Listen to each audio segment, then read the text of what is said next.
A deadly war that has so far left thousands dead and millions displaced has been going on in Sudan, and it seems like the world isn't caring at all. Stay tuned in this video to learn what's going on in Sudan that the world seems not to be interested in.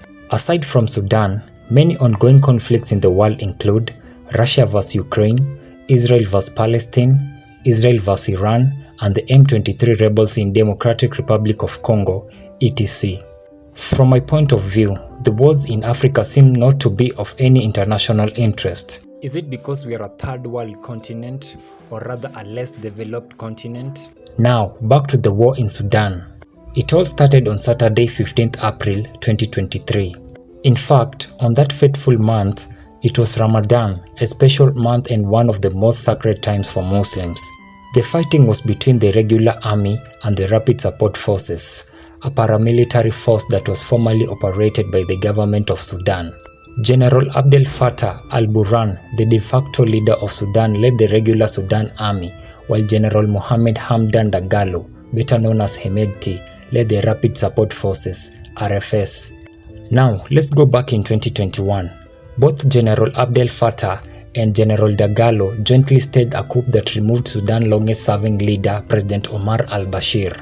The army and the RFS shared power, but an ensuing power struggle between the two was exacerbated by an internationally backed framework agreement in December 2022. The agreement was in an attempt to integrate the RFS into the army as a part of a wider reform of the security sector and the transition to democracy, or rather the civilian rule.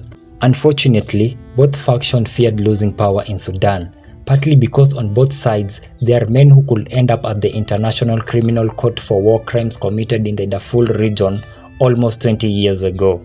The difference between the factions remained unsolved as they couldn't reach an agreement. On April 15, 2023, both the army and the RFS led their forces on the street and started opening fire at each other. The war spread fast across the country, leading to the collapse of critical infrastructural systems, including the healthcare and sanitation services. As of April 2024, nearly 16,000 people, including military personnel, had been killed, with millions being displaced. It's reported that 8.2 million people out of the 49 million Sudan's population have fled their homes in search of safety.